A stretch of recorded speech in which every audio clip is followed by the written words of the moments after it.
ദേ വന്നു സ്നേഹക്കൂട്. പ്രിയമുള്ളവരെ, 2026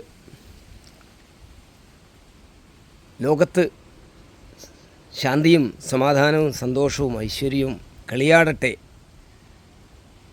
മനുഷ്യർക്കിടയിൽ മതാതീതമായ, ജാത്യാതീതമായ, വംശീയ ചിന്തകൾക്കതീതമായ സാഹോദര്യം വളരട്ടെ എന്ന് ഞാൻ ആത്മാർത്ഥമായി ആഗ്രഹിക്കുകയാണ്.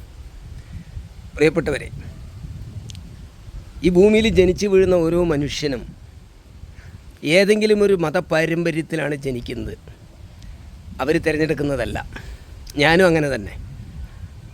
ഞാനൊരു മതപാരമ്പര്യത്തിലാണ് ജനിച്ചത്, ഞാൻ തിരഞ്ഞെടുത്തതല്ല എന്ന് വെച്ച് എനിക്കതിൽ അഭിമാനവുമില്ല, അപകർഷതയുമില്ല.